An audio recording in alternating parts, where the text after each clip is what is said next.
quite a bit. So here I have seasoned flour, okay, and we're going to dredge it, mean coat it very well, very thoroughly in this flour, shaking off the excess.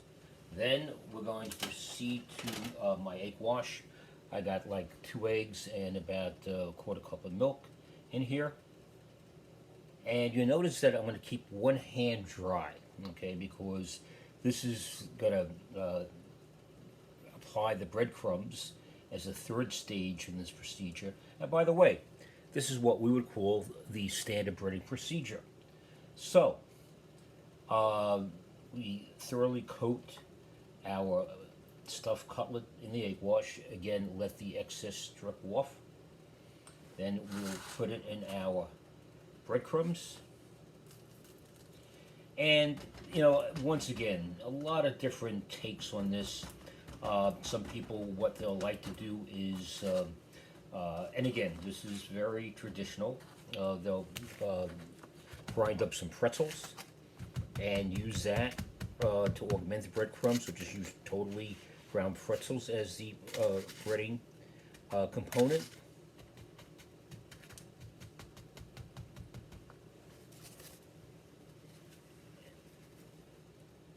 And so we have a nice even coating. Okay, so that's good to go. So this is going to go in the refrigerator right now, again, to set up.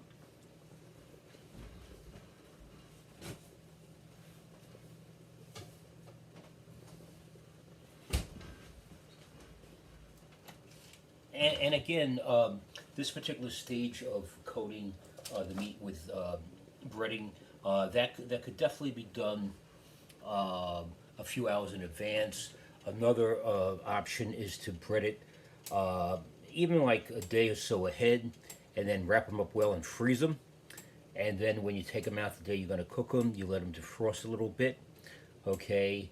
And you don't want them to completely thaw out, but then you sort of pan fry them in the semi-frozen state, and get them nice golden brown, finish them in the oven, and you're good to go. Okay, let's, next thing I want to show you is making the sauce, our lemon and herb sauce, okay?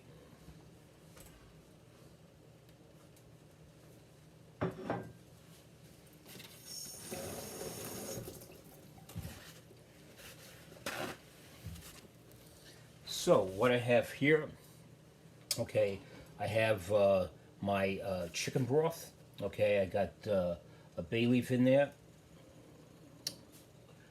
And so what I'm going to do now is go ahead, okay, I'm going to add my thickener, and my thickener is equal parts potato starch and cold water.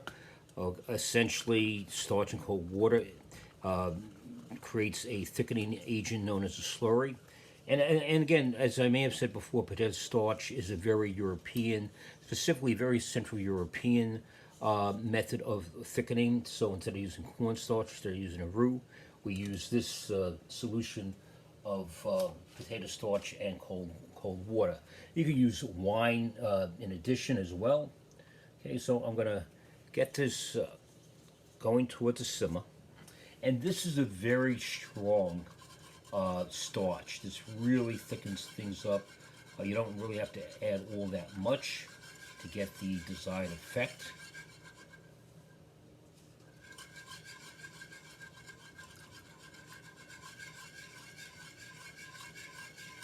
But what you do need to do is to bring this to a full simmer in order to realize the full thickening potential of the starch that we're using.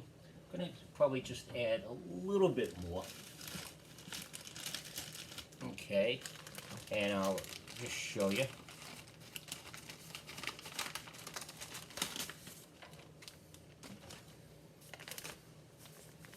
And okay, let's see. Maybe I don't have to add any more, but I'll show you the starch anyway. Just a touch. And the thing about this particular type of starch, is that when you do add it to the liquid, and you bring the liquid to a simmer, you could simmer that liquid for a while, and unlike cornstarch, this starch will hold the thickness. Cornstarch tends to break when you simmer it. A liquid to which it's been added simmers a little bit too quickly, but this is a very durable starch. Okay, yeah, I'm just gonna need a little bit. Just a touch, just a touch. Okay, I'm gonna add some cold water to this.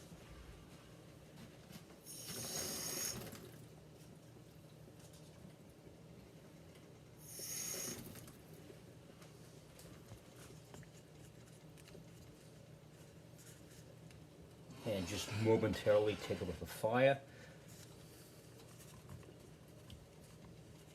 Make sure it's mixed very well.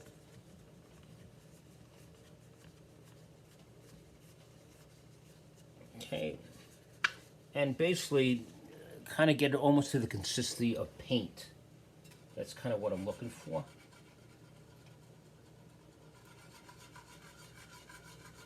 A little bit more.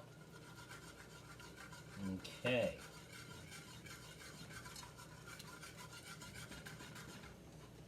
And it goes.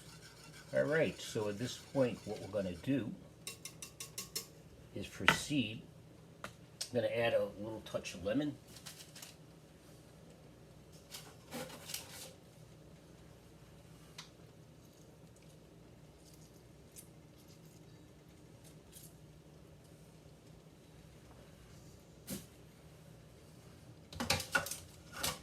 And then what I'm going to do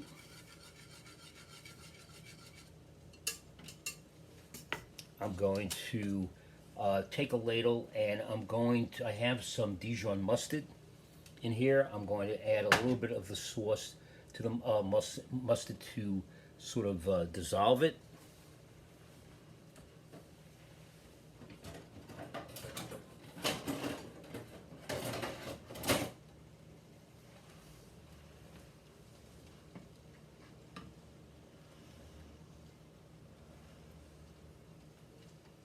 Okay.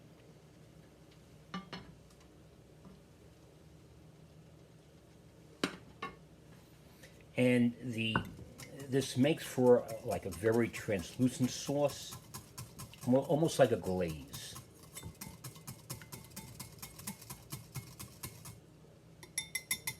Okay, so that's my mustard mixture, and I'm just going to go ahead and place this back into the rest of the sauce.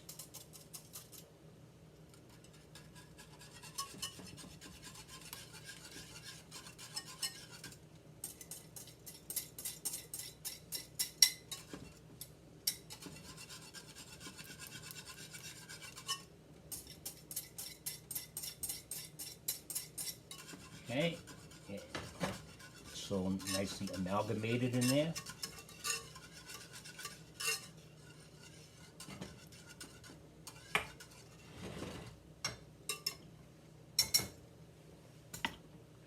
Then I'm going to add my sage, my fresh sage that I cut into chiffonade.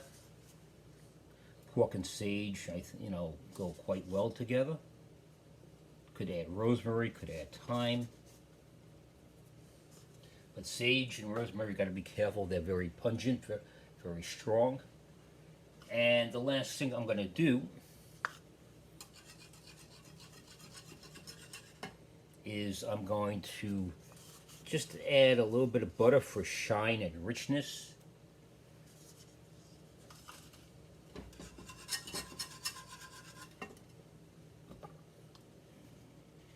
Pinch of salt, a little black pepper,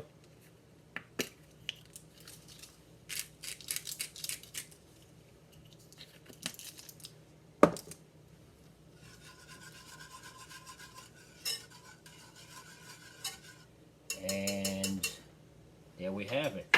Okay, just go ahead, just try to show you.